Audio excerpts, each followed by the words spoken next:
them that. My name is Carlos Walker. This is Art and Hustle Black Authors Matter, and today I'm here with Miss Casey Ferran McGee. How are you doing? I'm great, Carlos. Thanks for having me on. It is an honor to have you on. So, if you will, share a little bit about who you are and what you do.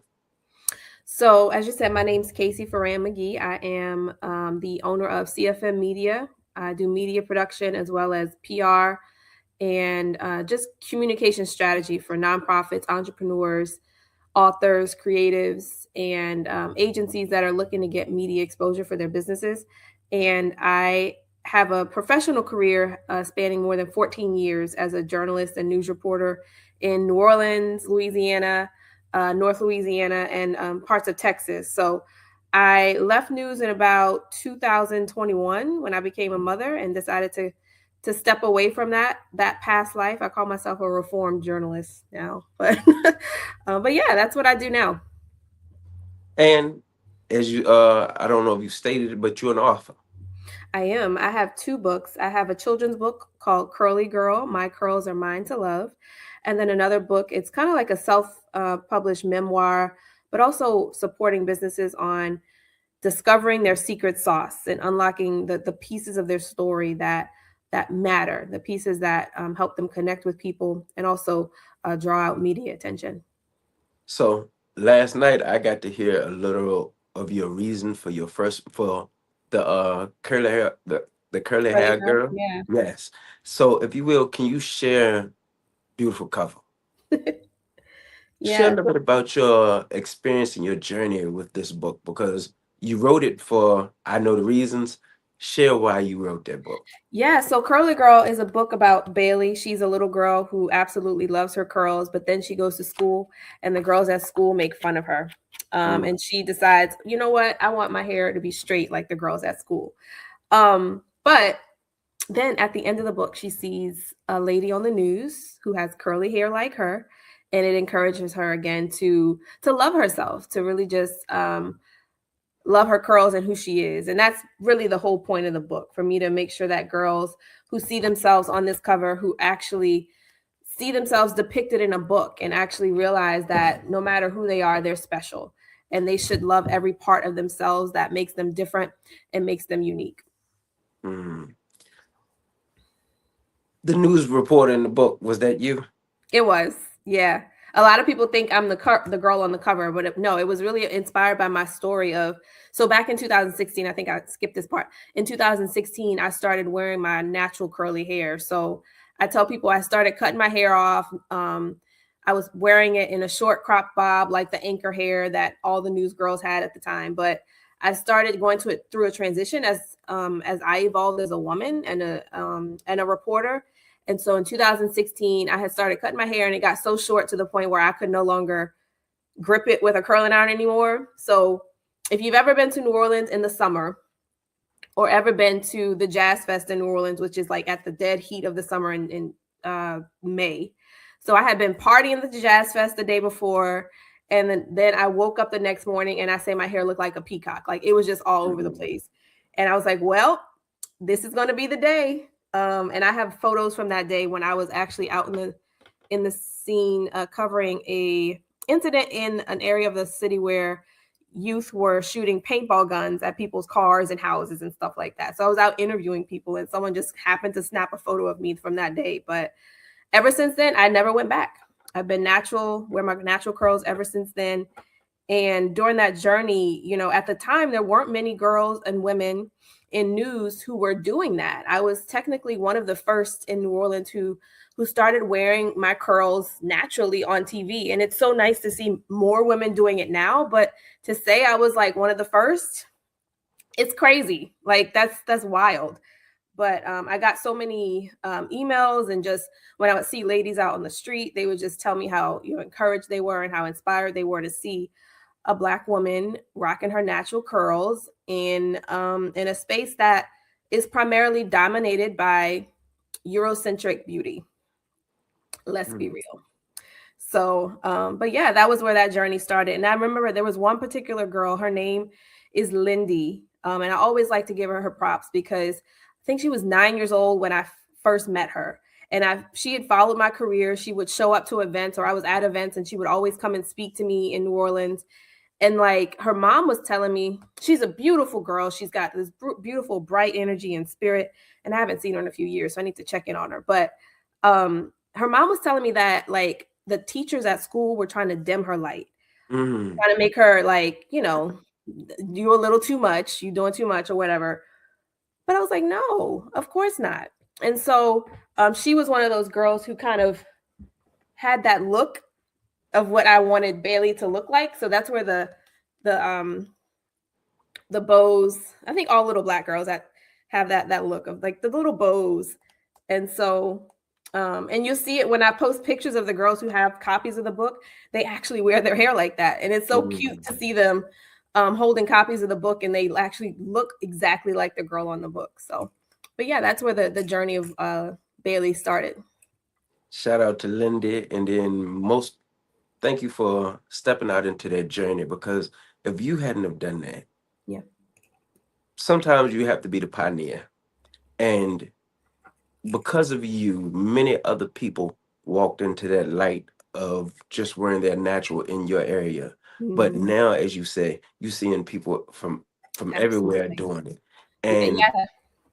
I was gonna say specifically, there's one reporter in New Orleans, and she's like a few years younger than me, and she's blown up. She's now like reporting on the news in Los Angeles and has this really big primetime seat. And so she's even told me before, like, when I saw you do it, like I was like, well, yeah, I can do it.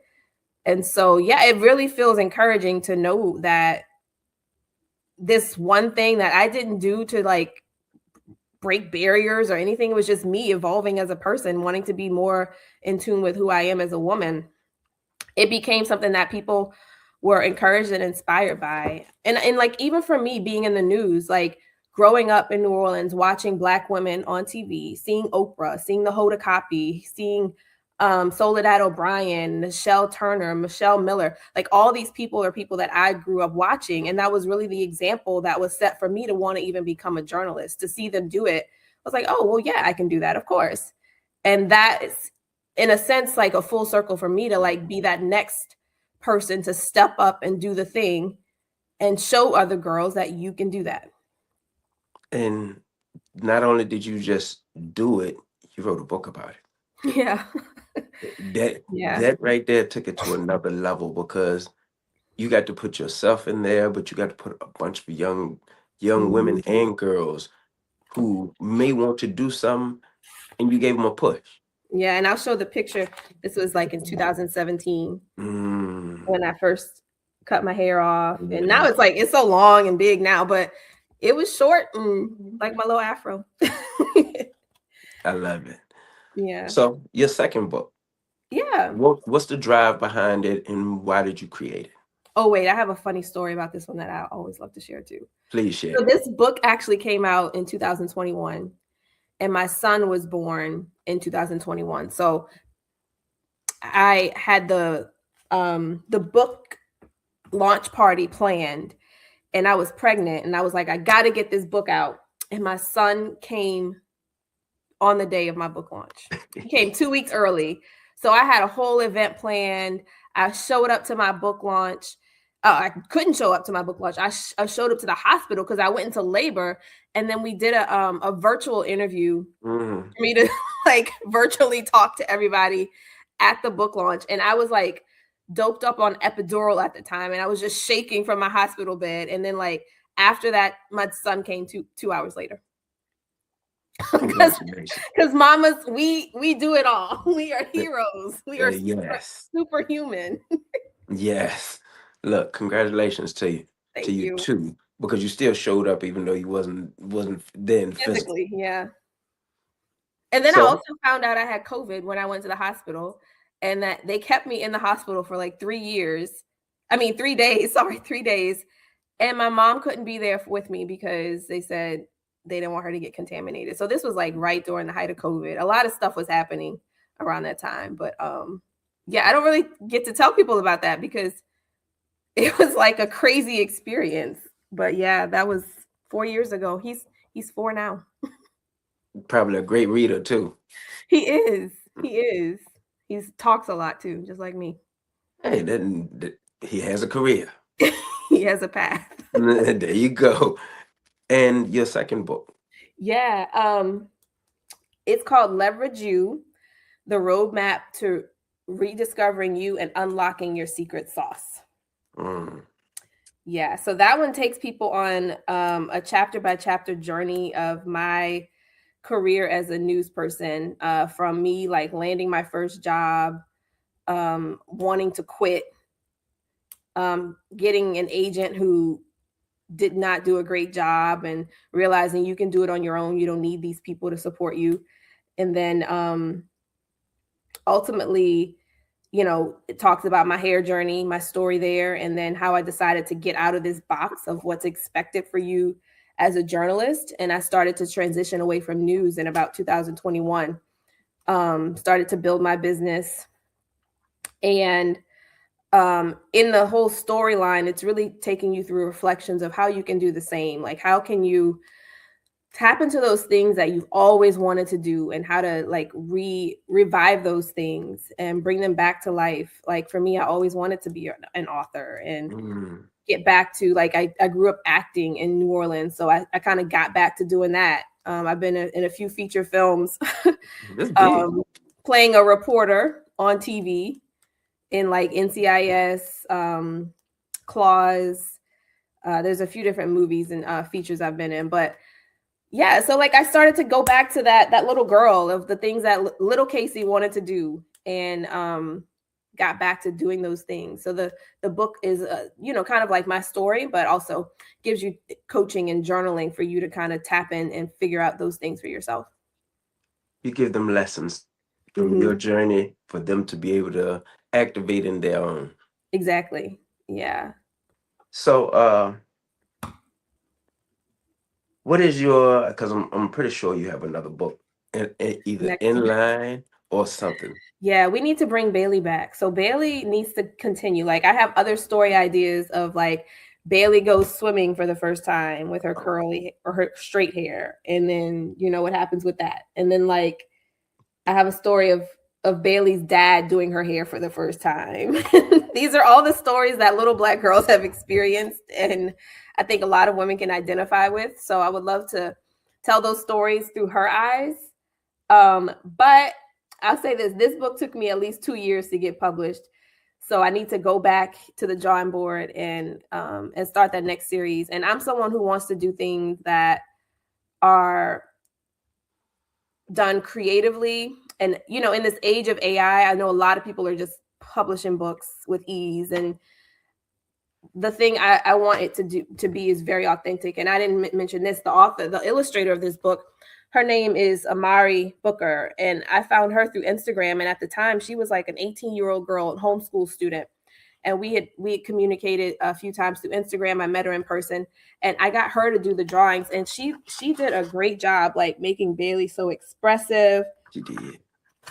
Her mom, like, it's just a beautiful depiction of like family. And I want to make sure I don't like the look of AI. Like, no. I want her to be real and like people can connect with her expressions and all of those things. So I want to make sure I do it the right way before I just jump right into it. You want somebody's true essence in it. Like you said, a lot of people are taking the cheap route and just putting some stuff in there, just bullet points, and allowing the book to be created through AI instead of them actually putting forth their essence, writing it out or typing it out. Get your own thoughts out. You can use it to edit, but at least make it yours. Yeah, because even the way mom in this book talks to her daughter, it's kind of like how my mom talked to me. And she, like in one page, I remember I said something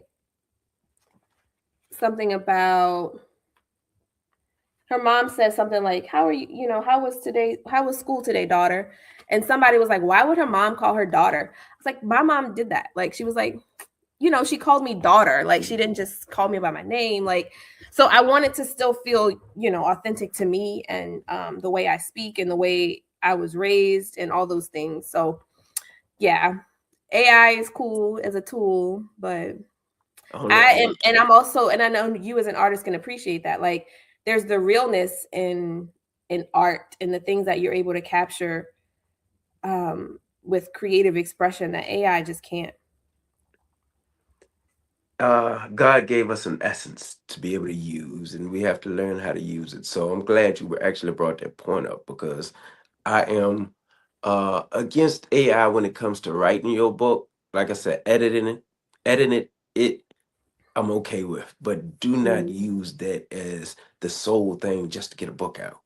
Yeah, at least give your first pass a Yeah, chance to breathe and come from your creative expression. that's my whole thing. Hmm. Everybody, look, just become an author. Nothing is wrong with ghostwriters, Hmm. especially if that's your. But at least get a ghostwriter the credit, not yourself. Right, right. I actually have a client who's a ghostwriter, and she's written some books for some celebrities, which I don't even know who they are because she can't tell me. Nah, and But to be honest, the celebrity is not an author. Then right. they may have a book, and the book may be based upon their life. So they have a book, but I wouldn't like to call them an author. To me, Yeah. that's kind of like an undercut to anybody who truly is one. And Hmm. I'm grateful for their story. But the author is the ghostwriter. Right.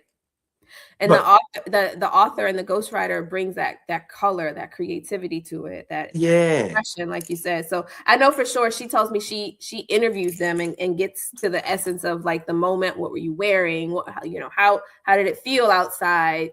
How you can describe things to make people feel like they're there. hmm Um, but yeah, she puts the art into to making it come alive. she has a gift that only God can do because to be able to sit there and listen to somebody and bring forth whatever story or whatever it is that they want to depict it, about their life, that is a crazy gift. Hmm. So Yeah. shout out to every ghostwriter. Look, I appreciate y'all, and for the other people uh whose Put pen to stories it paper. is about, I don't even know what to call them, because yes, the book is about them, just they're part of it. It's kind of like a, what is it, a biography then at that point, because it's like Yeah, two people writing it. I mean, it's your story, but someone else is writing it. So, yeah, so thank them for their story because so we what are need your books? stories. Have you authored some books too? I've authored too. I mean, sorry, I'm not trying to interview you on your.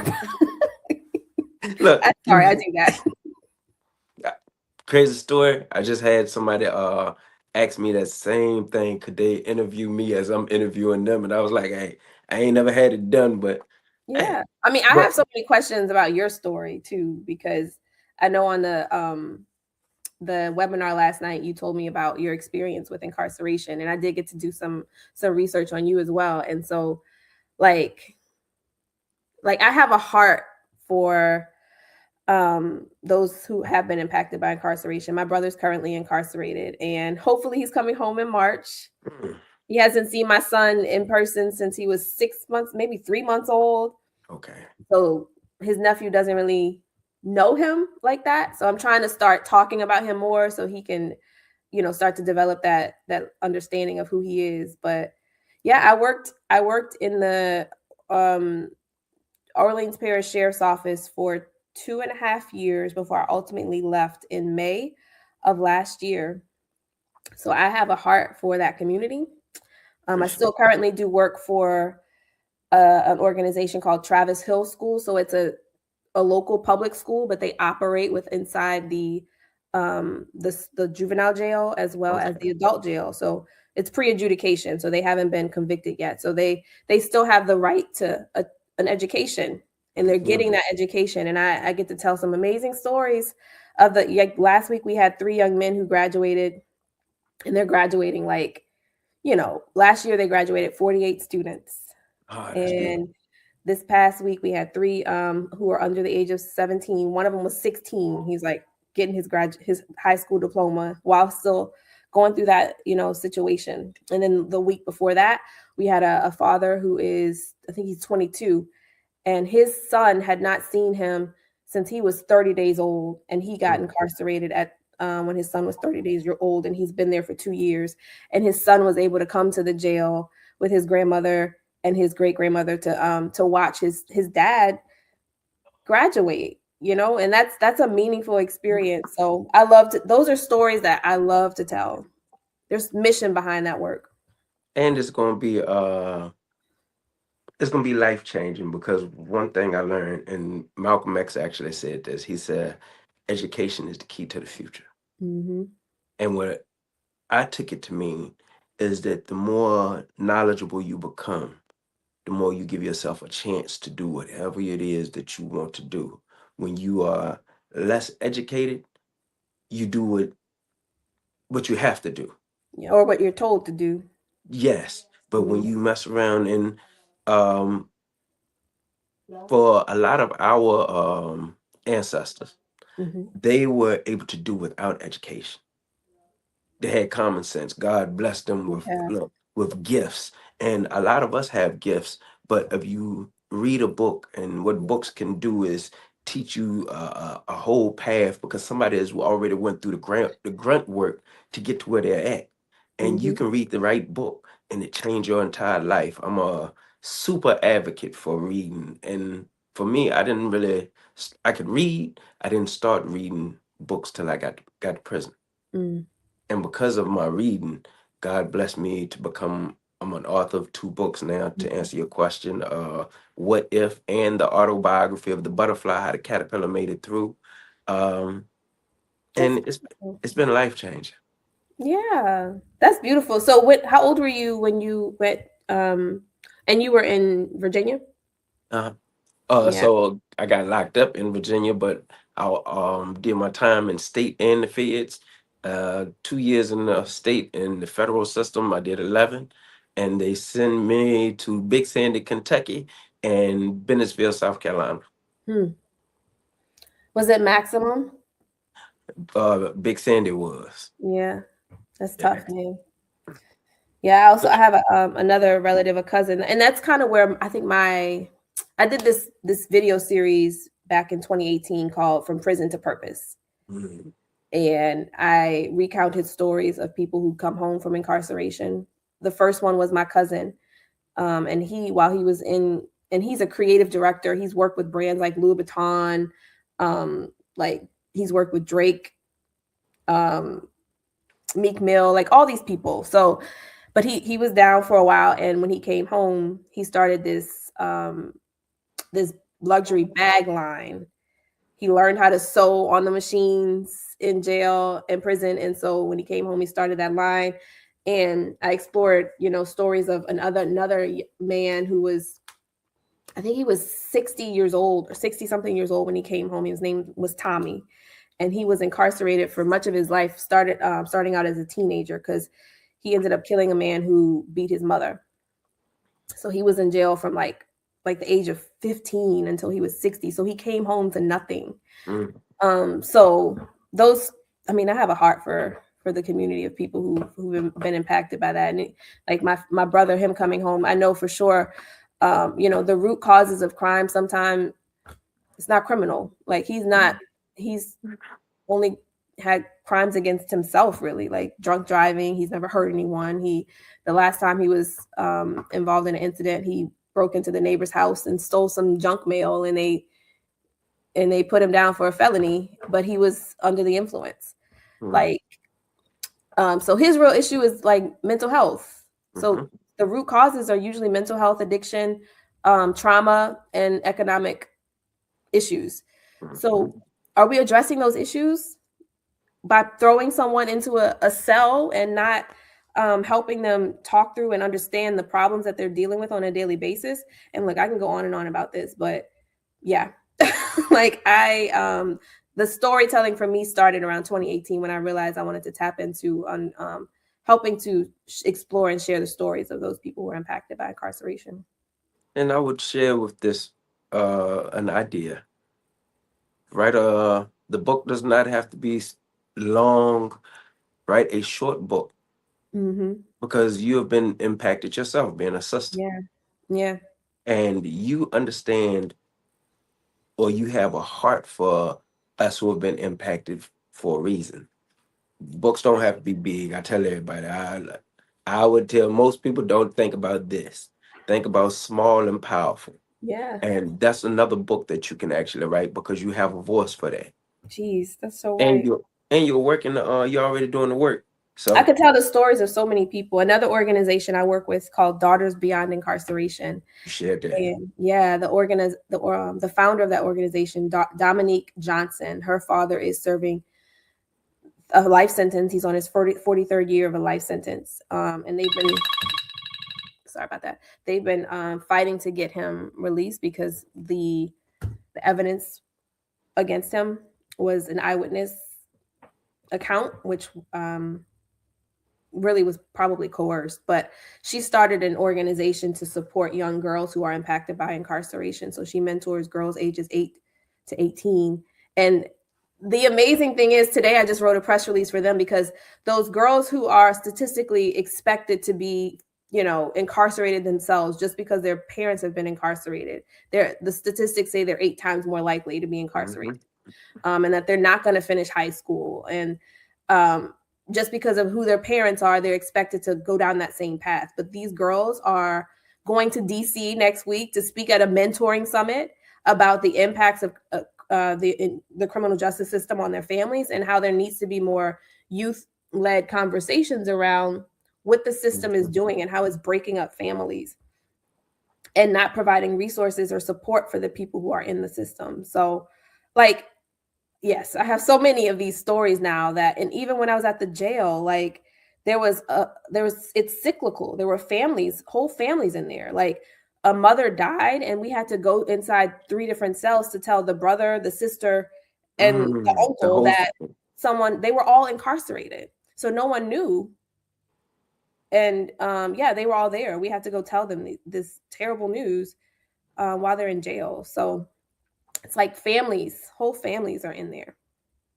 you can actually put an anthology together. You can write a book alone, solo. It's a few different things because you can speak to this topic. Yeah, I'm gonna have to explore that. I've been hearing about anthologies a lot lately, so I might explore that because there's quite a few compelling stories that I want to tell. I also want to do a documentary for Daughters Beyond Incarceration. I've done some sit down interviews with the fathers when they come home after long stints, and their work really focuses on making sure that they maintain that connection with their parent. So even they passed legislation to support allowing incarcerated parents to virtually attend graduations, or even, big milestones like teacher parent conferences and things of that nature, award ceremonies.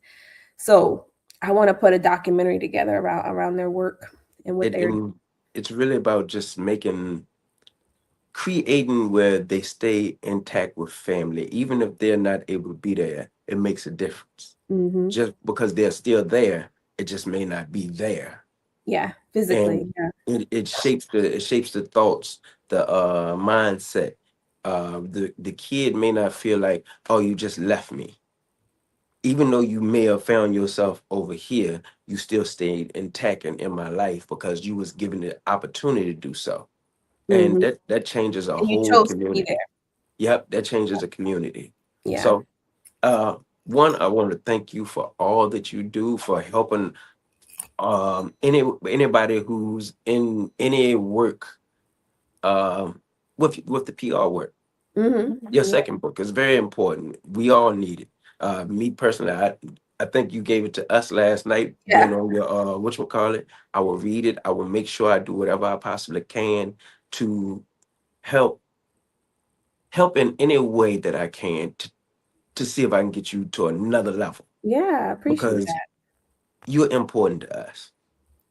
Your books are important to us. I've heard your story last night, but I want to know how can I also help share your first book, because young girls need to be able to hear that. Yeah, all my books are available on Amazon. So if you search my name, you should be able to find them. Casey McGee. But yeah, Amazon, and my personal website is Casey@CaseyFerran.com. So people can, email me there, just connect with me there, and I would love to support anyone who has I'm gonna put it in my KCFerran.com. So if anybody wants to connect, there I am. And last thing I'm actually do, Mhm. give me a word of wisdom for anybody who may be either going through something, trying to start their business, trying to get on news or anything. Give them a word of wisdom that may encourage them to keep going. Yeah, just get started. I think a lot of us chase that illusion of perfection. I started my business in 2019 and I still don't think it's perfect, but I'm out here doing it because I know the people who need it. So the people who you are meant to serve need you. So don't sit on an idea, don't sit on a concept or a book because you want it to be perfect. Get it out there, make sure it's reaching the people who you want to impact, and let your story be the guide to doing it all. I want to just say thank you once again. Are these like hugs? No, it actually means love in sign language. So Okay. you remember watching Wakanda Forever? Yeah. Yeah. Kind of. So it didn't mean Wakanda. It Mm. actually meant love in sign language. So God Okay. had everybody walking around saying, I love y'all. And That's they awesome. they They didn't had even know no it. clue that they was doing this. So for me, when I learned it, it inspired me to make sure that consistently what I do for people, I let them know I love them. So Love. yeah. All the way from New Orleans. All the way from Virginia. If Look you're to ever down you. here, hit me up. Oh, hopefully this year I will be coming down there. So I've never been. What? From time to time, I hear that I sound like I'm from down there because I'm from the You South. do have a southern drawl. Southern Virginia gave me something that I look. I Most of the people that I talk to, they say you sound like you're from New Orleans. You from New Orleans? And I'm like, But Yeah. hey, I love the way y'all talk. So shout out to y'all, and I promise you, I'll hit you up. All right. Cool, Carlos. I appreciate the time. Oh, I appreciate yours. My name is Carlos Walker. This is Art and Hustle Black Authors Matter, and this is Miss Casey Ferran McGee. Peace and blessings, y'all. Love y'all.